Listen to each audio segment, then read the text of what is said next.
aclarar. Gracias por tu reporte, querida Araceli. Muy buenas tardes, Omar.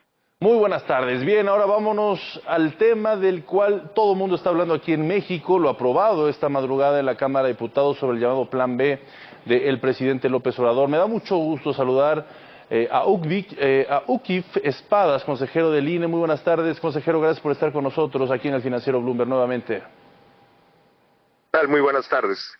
Consejero, pues sus puntos de vista, usted forma parte de la estructura actual del INE, y me gustaría saber qué opina de estas propuestas. Son varias las propuestas, pero me gustaría que nos diera un panorama general de si lo ve positivo, si lo ve negativo. Hay cosas que sí se deberían de atender, hay otras que no.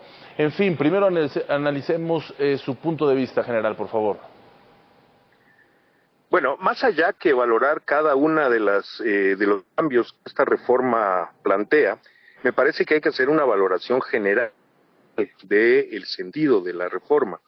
Y este sentido general es, en mi opinión, el de debilitar estructuralmente al INE. Es decir, en esta idea, o más bien, bajo este argumento de la austeridad, se recortan una serie de elementos de la estructura del instituto que pasan desde su aparato de capacitación o organización hasta su estructura territorial y que en términos generales pues van a hacer menos eficaz la actividad del instituto, que ponen en riesgo de precariedad la estructura de la elección de 2024. Es decir, se trata de un adelgazamiento forzado del instituto. Digamos, se está tratando de someter al instituto a anorexia involuntaria, de forma tal que muchas funciones que hoy cumple adecuadamente, especialmente la selección de funcionarios de casilla, se verán constreñidas a dificultades estructurales y presupuestales, y esto desde luego pone en riesgo la integridad de la elección presidencial del 24. Claro. Vamos por partes. Gracias por este análisis general sobre lo que le estaría sucediendo al INE. Obviamente tiene que ver, por ejemplo, con reducir el servicio profesional electoral nacional, consejero. ¿Esto cómo impactaría? Bueno, este es uno de los elementos estructurales, es decir, el aparato funcional de todos los días y sobre el que descansan en procesos electorales, muchas de las actividades extraordinarias de procesos electorales se reduciría. Esto a mí me preocupa mucho. Sin embargo, me preocupa aún más este planteamiento de fundir las direcciones de capacitación y organización, que son, digamos, los dos brazos más fuertes del instituto y que son los que se encargan del reclutamiento de las personas que directamente reciben el voto de los ciudadanos en las casillas. ¿Se refiere a las 32 ¿Se refiere a las 32 juntas ejecutivas locales y a las 300 juntas directivas distritales? No, me refiero a las direcciones ejecutivas de organización electoral y de capacitación electoral, que es de las que dependen a nivel central la selección y capacitación de las personas que eventualmente se desempeñan como funcionarios electorales.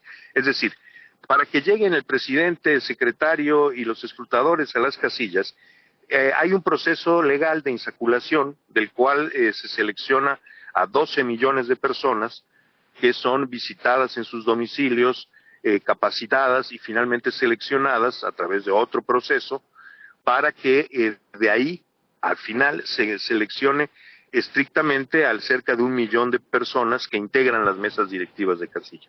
Claro. Hacer esta tarea exige una masa de trabajo humano que es el que realizan las direcciones de organización y de capacitación. Si éstas se constriñen, la calidad del trabajo que se producirá será una calidad menor.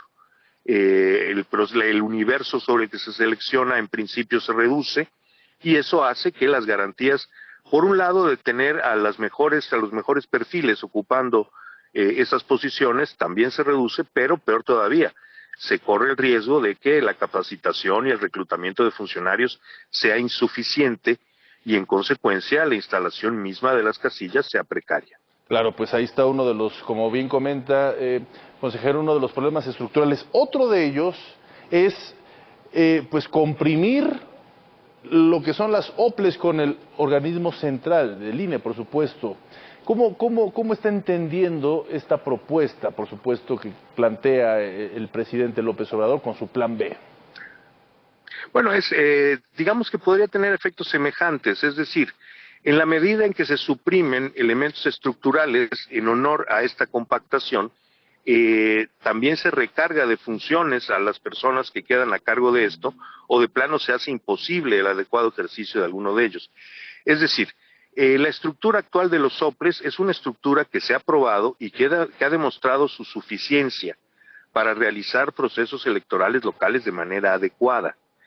Un proceso de fusión, comprimiendo partes, juntando funciones, eliminando elementos por una presunción a priori de duplicidad de funciones, a lo que nos someterá es a experimentar con un nuevo aparato local las elecciones de, por lo pronto, 9 gobernadores, más congresos y alcaldías en el propio 2024. Es decir, otra vez se reduce una estructura para, bajo el supuesto de que con esa reducción podrá funcionar bien, pero sin que esto obedezca a un análisis puntual, sino simplemente a un interés de recortar el aparato, y esto evidentemente, pues por un lado por sí mismo pone el riesgo de la integridad electoral, pero además me parece que es representa un riesgo tan grande que no se vale asumirlo, y menos en vísperas de una elección presidencial. Y algo que a mí en lo personal me preocupa mucho, consejero, es el tema del padrón electoral que pretende